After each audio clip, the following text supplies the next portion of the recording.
constituents? By being cognizant of what the duties are of the Denton County Sheriff, Chief Law Enforcement Officer, is public safety. Bottom line, period. That's what the job entails. That's what the public should expect is public safety.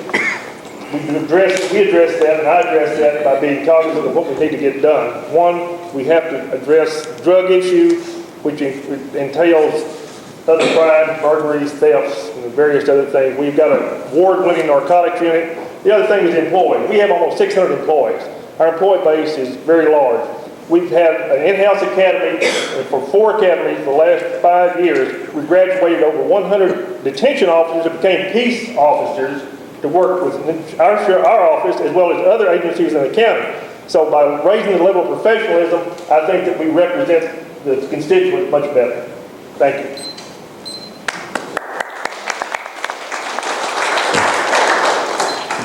Quick question for the three of you as well. The Sheriff's Office can seize money in certain criminal proceedings. And between the three of you, how much money has Denton County seized in the last year to year on average? And are there any limits to what that money can be used for? Sheriff? Yes, there are limits. Chapter 59 is a section in the Code of Criminal Procedure that allows law enforcement to retain, seize civilly, it's a civil seizure, of assets of criminal activity, primarily narcotics. When I came into office, we had $80,000 in the seizure fund. Today, we've got over $2 million. There is no limit, but there is a limit and strict guidelines on how the money can be used. It can be used to increase, not enhance. You can't use it to replace a budgeted item, a normally budgeted item, but you can use it to buy equipment, which is what we do, and other issues, other things within the department that we don't have to go to the Commissioner's Court and ask for. Hey, we'd like to have new rifles, we buy them with seizure funds. We need a vehicle, we can buy it with seizure funds. We do things of this nature, and it lowers the need for taxes to be raised, and that's what we're talking about. Thank you very much.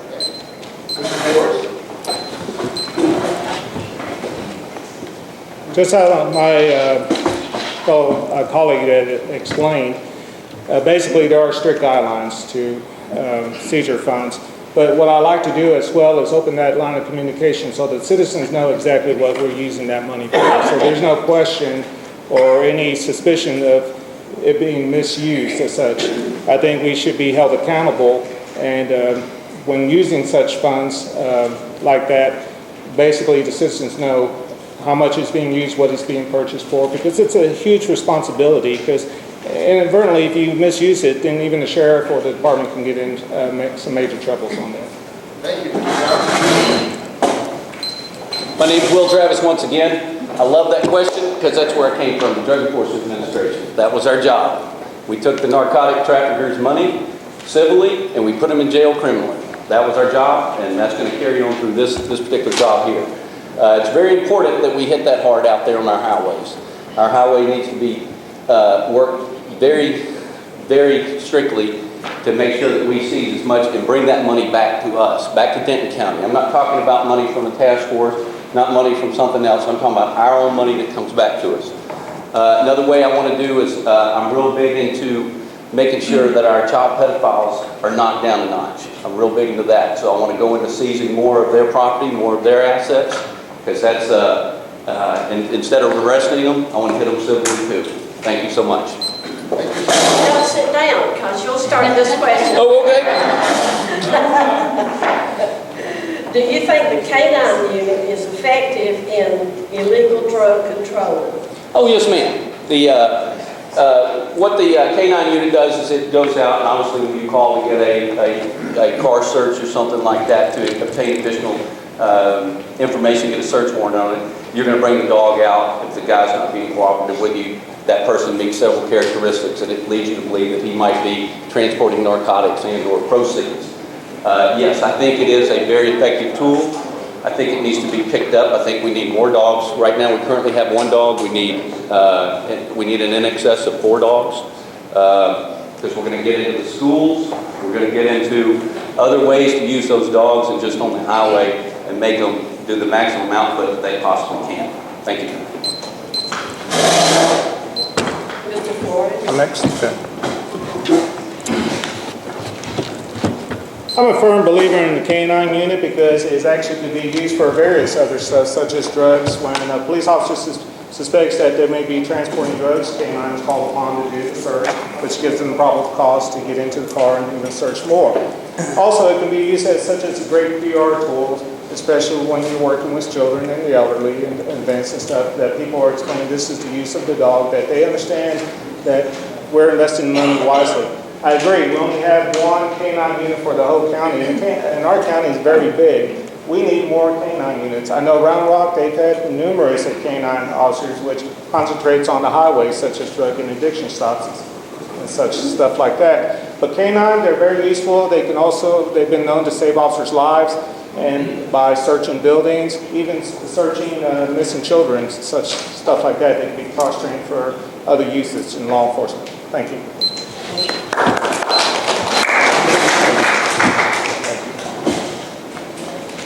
The one advantage I have is I've been doing this for the last 7 years. We have a K-9 unit that was obtained through an ATF grant. This is not just a local K-9 unit that was trained in a local trainer. This was trained for months over in, I believe it was in New Jersey. They had a training facility, or maybe it was in Virginia. And it's one of the best dogs in North Texas. We do a tremendous job. That dog has hit on buses, cars. It's got a tremendous amount of money. It's got a tremendous amount of drugs, and it's working. I'd like to have a handful of them, but every time I go to the Commissioner's Court, they tell me I can't have too many people because it's a budget killer, and I don't want to raise y'all's taxes, so I agree with them, and we get by with what we have, and that's what we'll continue to do, and expand when we can afford it. Thank you.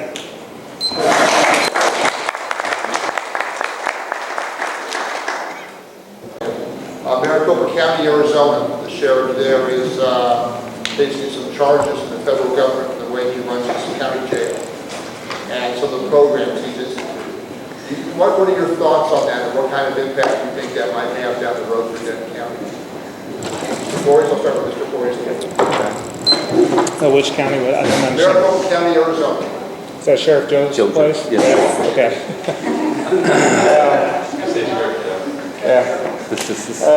Immigration is part of the huge part about the whole situation where they're enforcing stuff like that. Folks, basically, I'm not going to make Texas a safe haven and stuff like that. I took an oath of office to follow the laws that is given out, what the people elect politicians to set forth. I took an oath to enforce any law, regardless of my personal feelings. I'm going to enforce the law that's out there, but it's going to be fair and it's going to be firm. I'm going to treat people with dignity.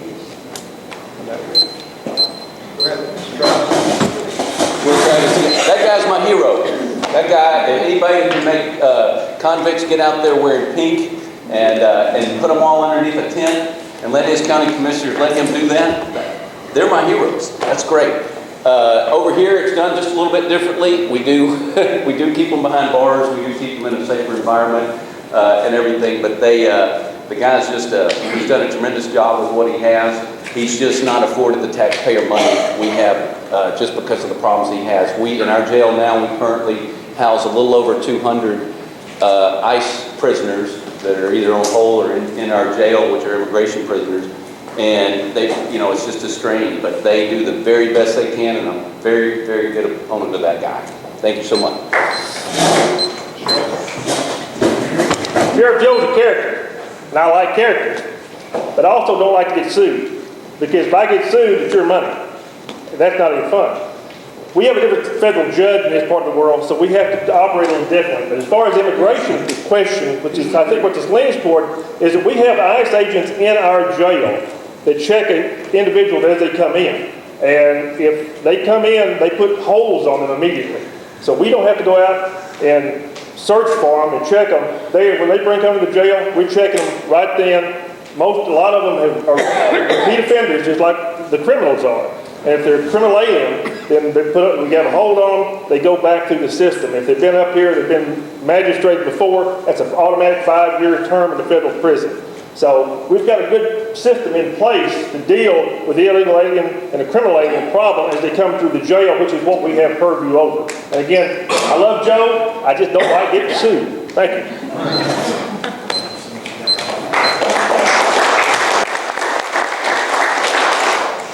The next question is the one burning issue that prompted you to run for office?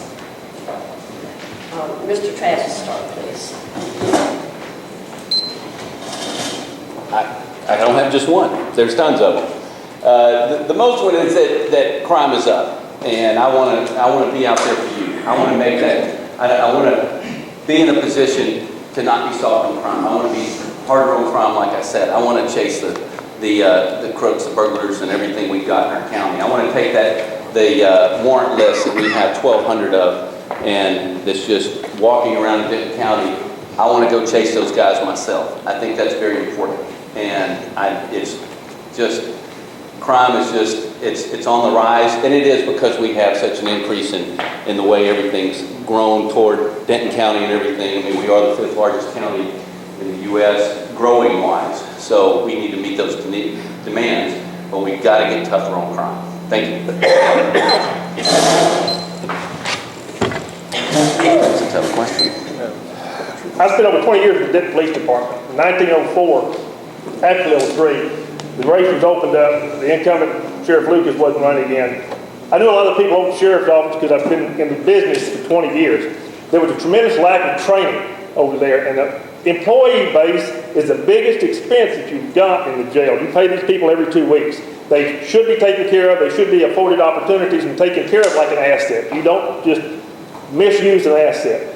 When I came in, my first thing was to develop more training, to get everybody up on speed. There was 100 people that almost lost their license because of lack of mandated training.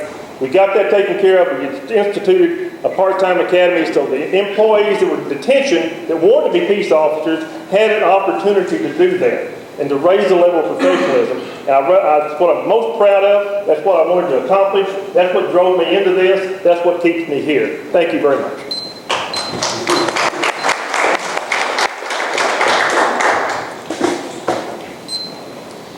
The main reason is I wanted more community involvement, just county-wide. I wanted the people to know who their sheriff is and what they stand for, what he believes, and what he's willing to do for the community.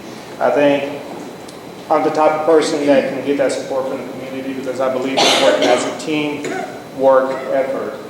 That it's not just going to be myself doing it, it's just going to be all of us doing it. I'm very open-minded. I'm willing to go out there to talk to people out in the community, not just have people come to the department. I'm going to be the person coming to you. Thank you.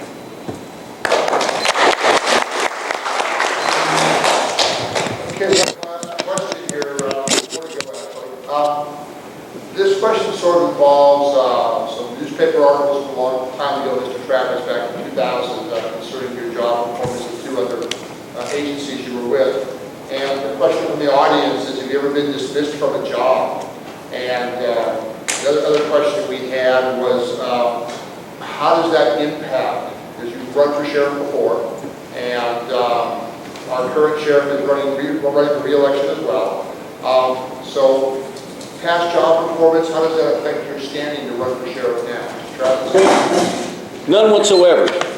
I've never been dismissed from a job. I've had an honorable job career my whole life with the police department, with the Drug Enforcement Administration, with the military. I've never been dismissed. I've never been fired. I've never been, none of that he's referring to. That is all, a lot of that came from our prior sheriff that I ran against for 3 weeks. I was getting, at the time I was getting divorced, and I decided that wasn't the best time to stay in the election.